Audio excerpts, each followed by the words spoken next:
Well, it's been a little bit since we've worked on the E30. We've been pretty busy in the world of vinyl, but that does not at all mean that I haven't been thinking about this car. Quite the opposite, in fact.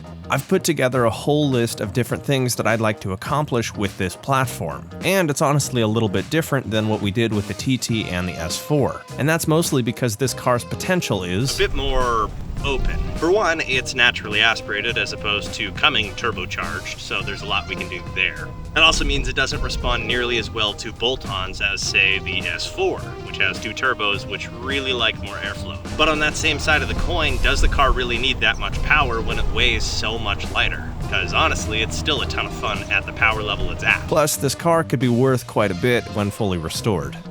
Either way, it's still a platform that's really new to me, so to figure out where I want to take it, we need to do more learning about the car, and I think I've got some ideas for how we can do that. We've got about 5 days before I lose time to holiday obligations, and I wanted to both learn about the car and make some improvements, so armed with that knowledge, I set off.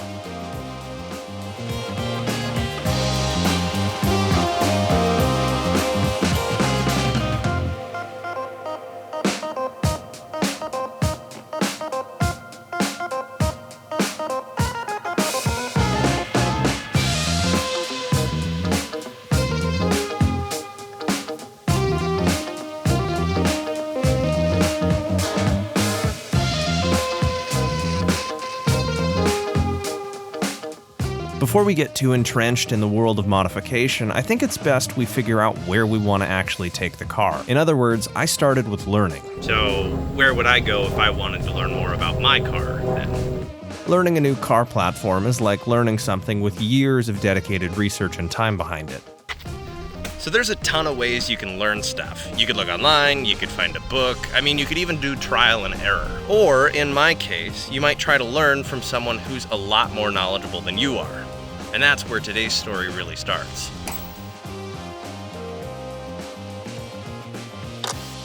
It's always made sense to me to try and use the resources that are available to you, especially ones or people that are nearby. And in my case, the latter. Through a friend of mine, I heard about a local shop, a shop that coincidentally builds race cars. I reached out to them and they were willing to let me pick their brain a bit, and I figure I'd learn a lot. And even more ironically, they actually specialize in early model BMW race cars, namely E30s, E36s, and E46s. Why would I not try to learn from them? Now, it's not like I'm trying to make a spec E30 car, but I really don't see any reason why we shouldn't at least learn from them and consider their parts. After all, they've been testing them on 6 Pro E30 endurance cars for pretty much the lifetime of their business. So in my mind, it was an absolute win to at least go talk to them. I showed up with a super long list of questions, and I talked their ear off for the better part of an hour, learning an absolute ton in the process.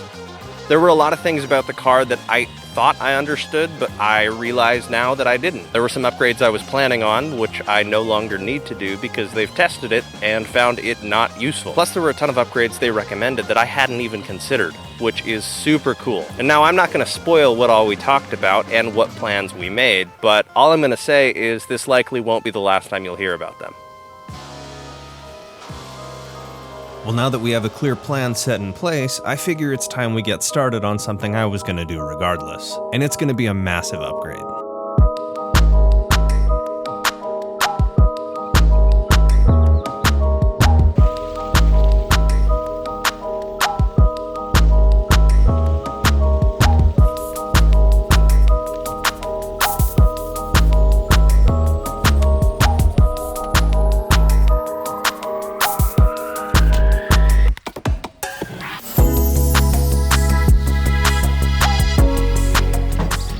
We gotta reupholster some seats.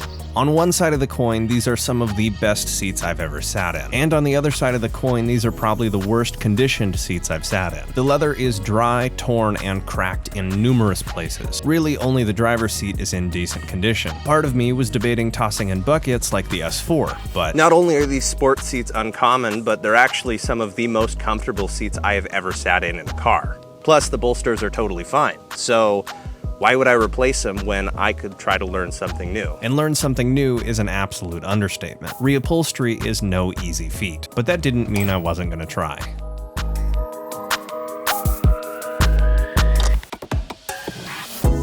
I'm coming in from ground zero with this one, so I'm going to treat my explanation just like that. There's going to be quite a few steps to actually replace all the leather on these seats, and I figured the best place to start is the first step, actually removing the seat from the car. And thankfully, since this is an older car, it is extremely simple. The rail has 2 nuts on the front and 2 bolts on the back. Removing all 4 of those, along with the 1 bolt that holds the seatbelt in place, allows the seat to come right out. Probably the easiest seat removal I've dealt with.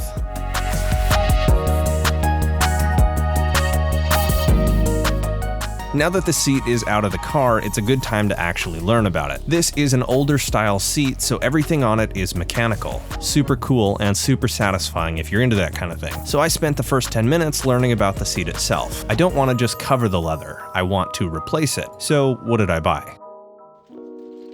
Fixing seats is interesting. There are definitely levels to what you could consider a fix. On the one hand, you could simply put a cover on it, and technically speaking, you don't see the tears anymore, and some people would say that's fixed. In my mind, these seats are a little too cool for that. So what I did was buy replacement leather. I'm gonna take the seat completely apart and reupholster it legitimately, with new leather and a few new cushions. This leather is from L Seats, and it's cut to fit specifically these sport seats. I'm also going to throw in some replacement bolsters where they're damaged. Even though these are cut to fit, that doesn't mean it's an easy install. There's quite a bit of technique involved, and that'll make more sense once we have the seat apart and you see what we have to do.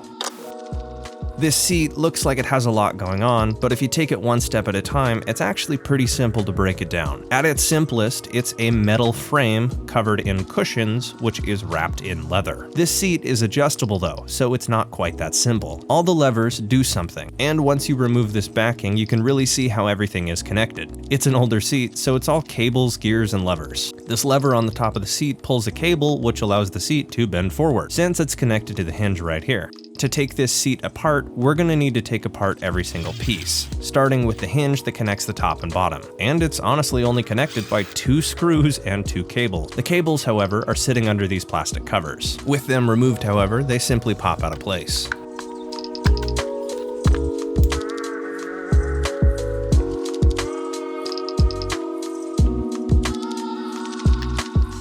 Oh, and if you're curious, this is what it looks like on the hinge when you pull that cable up on the side. Pretty cool. It moves that little blocker so the whole seat can tilt forward. I think these seats originally came in a coupe, so that's likely how you got in the back seats. But I digress. With those 4 things undone, we can simply pull the top from the bottom. Weirdly simple. And once the headrest is removed, we have the seat in all of its base components. The very top, the back, and the bottom. And each one of these, believe it or not, is broken down into its own set of pieces. So I figure we start with the most complicated, the one we still have to take apart, the bottom. And namely, what we need to remove is the rail. That's what lets you slide forward and back. But if we're gonna take all the cushions off and the leather, we need to get underneath it. There's 1 bolt and 1 clip per side. At this point, we can also start taking off the hinges. This piece you can simply pop out with a screwdriver, and there's 1 on each side.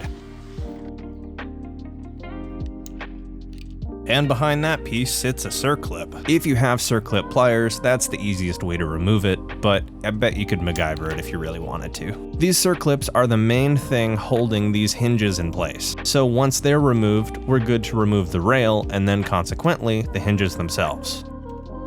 The rail simply slides out, but the hinges are a little bit more of a puzzle. To remove these, the little clip that holds it from sliding forward needs to be pushed in, and then they can wiggle out of place. It's pretty simple once you know that trick, but it takes a little bit of finagling to get it to actually slide off. Also, definitely watch your fingers here.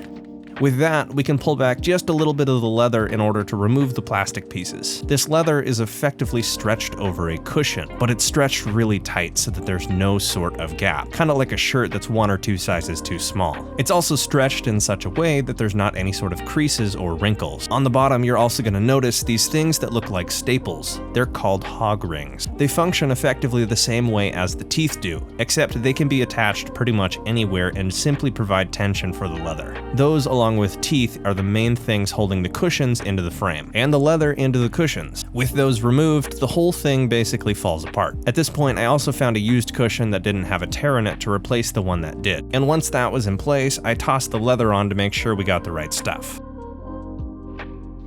These fit, but how do we actually attach them? Well, we're gonna need to use the same little metal rings that we used to take them off, the hog rings, and we need hog ring pliers for that. Come to think of it, I don't know if those have actually shown up yet. Great. Guess we're going to the store. These can't be too hard to find, right?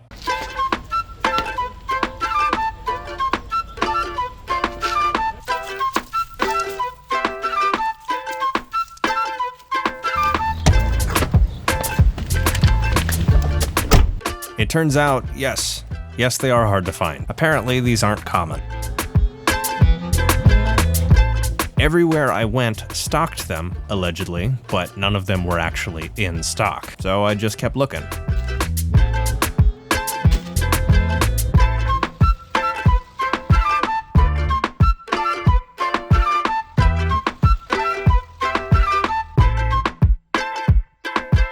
To much dismay, I couldn't find any locally, and I checked a couple different places. To my surprise, however, I guess that wasn't the end of the world.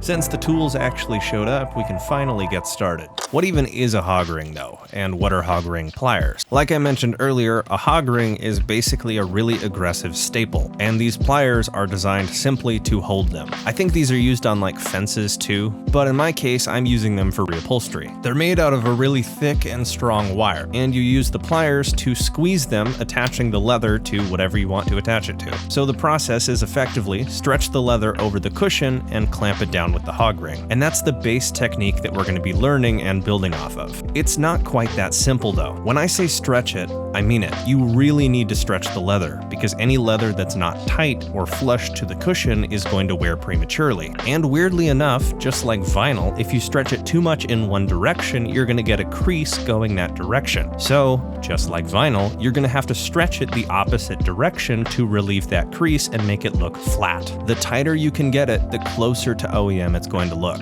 You basically want to make it look like it is the cushion as opposed to being on the cushion. When it comes to these flat pieces, like on the bottom, you need to kind of use the hog ring sparingly because they're going into foam. If you stretch it too much and put a hog ring into foam, all that's going to happen is it's going to tear the foam. So I loosely stretched it first onto the foam just to get it into place, and then when I put it onto the actual frame, this is where I really stretched it. There's also center stitching on the leather itself here, so you need to make sure it's actually sitting in the middle, otherwise it's going to look really goofy. Armed with that knowledge, I messed around with this for quite a while.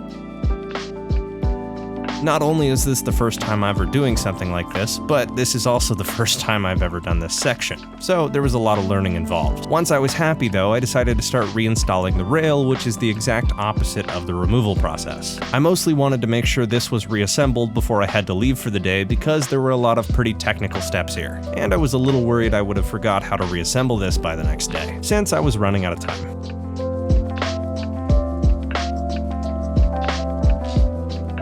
The first piece went a lot better than I thought it would, and we would have gotten a lot further had we not had to make a couple trips to different stores. At this point, we had made some pretty solid progress, but if we were to make our deadline of the holiday, then we really needed to hurry. So I ended up coming back the next day and picking it up with double the pace. I picked up today with the back of the chair, which, if you're looking closely, you'll notice is pretty similar to the bottom. The only real difference is that all the pieces are larger, so there's a lot more chance of creasing if you don't pull it right. In other words, the main thing is go slow and take your time. With a little bit of patience and even more cuts on my hands, I was able to get the sides done. The other big difference is there's not nearly as many places for the hog clamps to clamp onto on this. So when you stretch it, you're going to have to be creative and mostly attach it to the sides. Difficulty-wise, this honestly isn't too bad. It's really just time consuming. After a while, however, I did complete the back of the first seat, so I decided to try attaching it to the base that I did the other day, and to my surprise, everything lined up just like I had planned. You do have to cut the leather a little bit to reinstall the hinges and whatnot, but so long as you go slow and use a really sharp razor blade, that's totally simple. Remember, that's all covered by the hinge anyways, so it won't look bad either. The headrest was also super simple since everything just clips onto the bottom. No clamps even needed. Before putting the seat in the car though, we gotta reinstall the buckle. The buckle goes on one side and the belt goes on the other. The belt, however, lever is easiest to get on once we get the seat in the car and bolted down. So that's exactly what I did.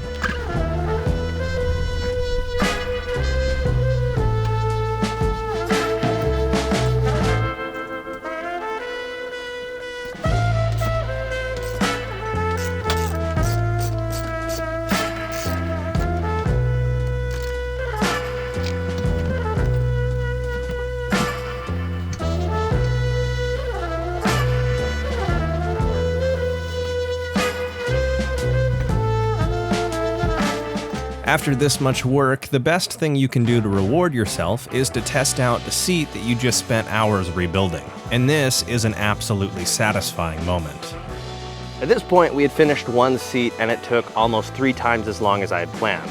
Not to mention my hands were absolutely hurting. It's weird how similar the skill is to vinyl because the way you stretch it is nearly identical to get rid of the different creases and wrinkles. In this case, you don't have to tack it down, you just have to clamp it with those hog clips. Super weird.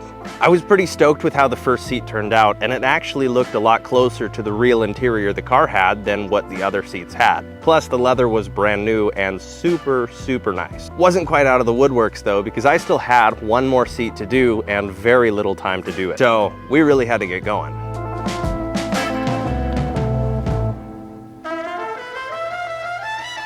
The driver's seat is attached the exact same way that the passenger seat is, and since I've done it before, it came out even faster. At this point, all I was really hoping was that the same would be true about the process of actually reupholstering it. I really needed to get this done before I got stuck with family obligations for the holidays. There's nothing worse than leaving a project unfinished when you know you could.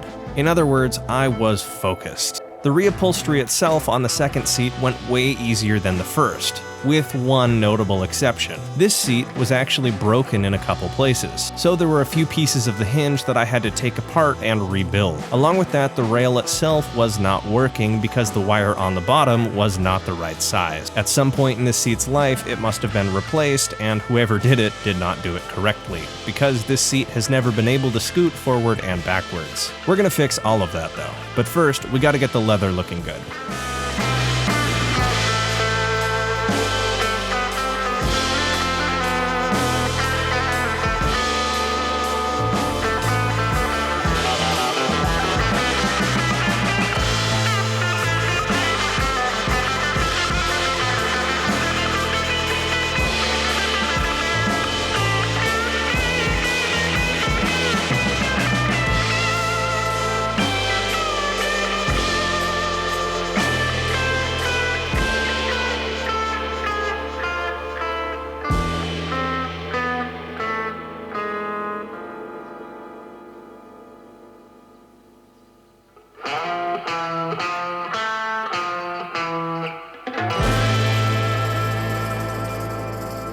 Once the leather was attached, I decided to fix the hinge that was broken. For that, all I did was reattach one of the shocks correctly. There was some slack in this wire, and since the wire translates the force between both sides of the rail, unlocking it so it can slide, only one side was able to do that. With the slack removed, however, the seat's now going to be adjustable again. Super nice. And with that, we were good to move on to the back of the seat and then the headrest, which went just as planned, but they turned out even better than the first chair. Perks of doing the same thing twice in a row, I guess. And honestly, I'm really stoked with this kit so far. So far, everything fits exactly like it should, and the leather is really nice. Obviously, since it was just made, it smells a little chemically and needs a little conditioning, but we'll take care of that in a little bit. Overall, so far, I can definitely recommend this. It's a super fun project too, just a little time consuming. Definitely makes me wonder if we should do this as well to the TT, since those seats are pretty done, or if we should get some buckets, since that car could use a little weight reduction. Let me know what you think. At this point, the back was done though, so we were good to take our time and reassemble all the mechanics that hold the seat together. The hinges go back on, along with their respective circlips, the cables, and the 2 bolts that hold them in place, and then you can tap in these 2 little metal pieces which we took out. I will say that putting this seat back together is one of the more satisfying jobs I've done in a really long time. It's pretty cool to see how this all worked, which leads me to the final piece of the puzzle, this headrest. This is one of the easiest pieces to reupholster since there's just a little piece on the bottom that everything everything snaps into. So all you have to do is put everything in place and push in the headrest itself. Pretty sweet process, to be honest. At this point, we were ready to reinstall the seat itself. They also sent me the leather to replace the backing, but I didn't have the right glue on hand and I didn't want to melt that leather with something that was too harsh. So we're gonna wait on that for a little bit. We'll do that another time when we do the back seats. And with how these turned out, I definitely want to do those too. Reinstalling the seats was definitely simple. However, it brought up one big issue. Since this leather was just made,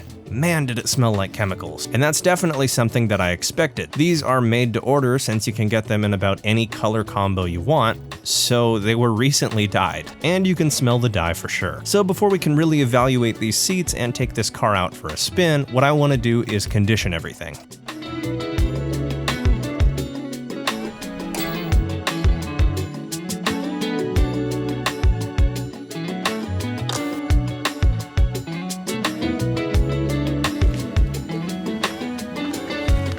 Now, it turns out I was stressing for nothing.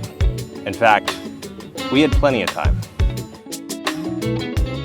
Yes, the day of the deadline. I really only had obligations in the evening, so I spent the first half of the day conditioning the seats and testing everything out. If you have leather seats, you need to use leather conditioner. It's like lotion for your skin or conditioner for your hair, but in this case, it's conditioner for leather seats. It makes the leather soft and protects it against the sun. And the biggest benefit to me right now is that it smells really good. So it's hopefully gonna mask and get rid of the smell of the dyed leather. Plus, the application process is super simple. You pour some on and you wipe it in just like you would apply lotion to your skin. It's pretty simple and the results are immediate. And in my case, since this leather is brand new, I did this a lot. A couple times that day, actually.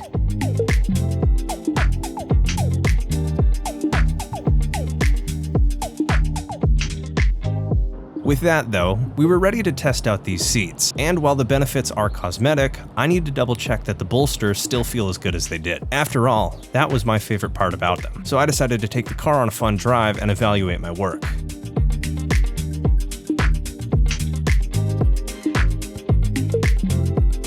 And honestly, these seats turned out great. These seats have the perfect amount of bolstering in my mind. They're not fully bucket seats, but they're also not flat or boring. There's more than enough bolsters to hold you in a tough corner, but they're soft enough to drive every day. And that's why I love them, and why I chose to rebuild them versus replacing them. It was well worth it, and we were just in time.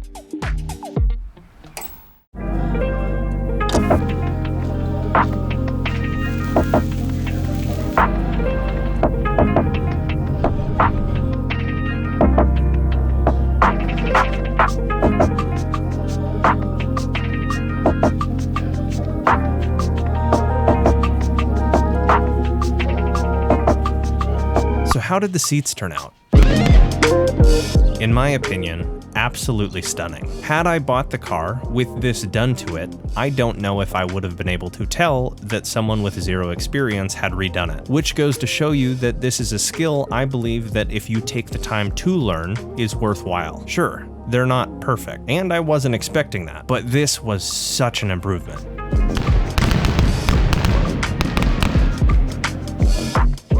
This new leather makes me realize just how miscolored the old leather was from the interior. After all, I don't think these seats are original to the car. The leather I ordered, however, actually matches the trim of the car, and the types of stitching they use even match the back seats. So quality-wise, this kit is super impressive to me. The tears in the seats were this car's largest issue in the interior, so now it's a joy to be in.